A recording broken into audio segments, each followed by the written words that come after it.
Hi everyone, I'm Catherine with Visa Harmony. Today I want to talk about requesting to expedite for your immigration petition or application.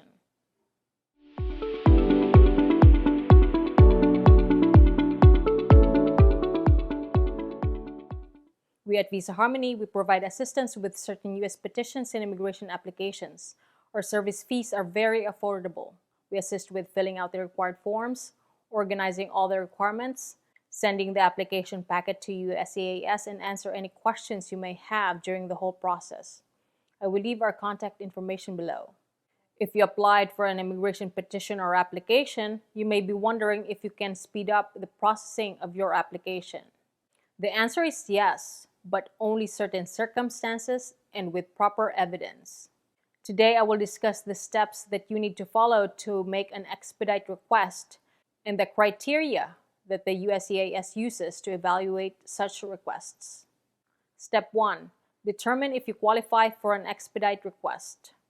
The first step is to determine if you qualify for an expedite request.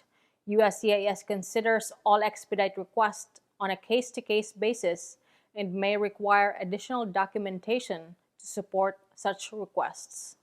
Only the USCIS decides if they will approve or deny your expedite request.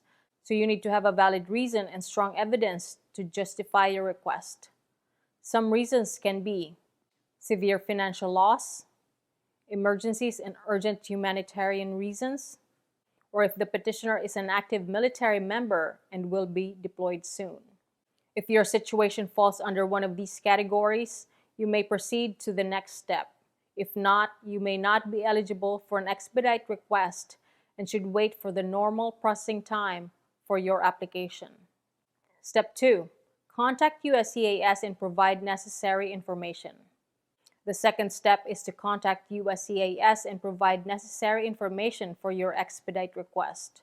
You can generally request expedited processing by calling the USCIS Contact Center. When you contact USCIS, you will need to provide certain information about you and the petition application that you filed.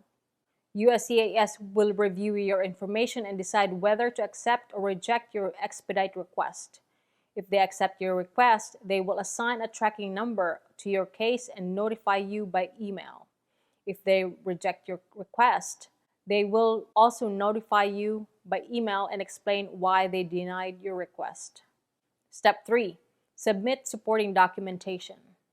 The third step is to submit supporting documentation for your expedite request. USCIS may require additional documentation to verify your claim and determine whether to grant or deny your request. You should submit any relevant evidence to support your reason for requesting expedited processing within 5 business days of receiving the email notification from USCIS. The type of documentation that you need to submit depends on the criteria or circumstance that you are relying on for your expedite request. You should submit your supporting documentation to the USCIS based on the instructions in the email notification from them. Step 4. Wait for USCIS decision. The fourth and final step is to wait for USCIS decision on your expedite request. USCIS will review your supporting documentation and decide whether to approve or deny your request. They will notify you with their decision by email. If they approve your request, they will expedite the processing of your application or petition and notify you of the outcome. If they deny your request, they will process your application or petition according to the normal processing time. I hope this video is helpful. If you have any questions on this topic, please post them in the comment section below or send us an email at ask@visaharmony.com. Thank you and see you next time.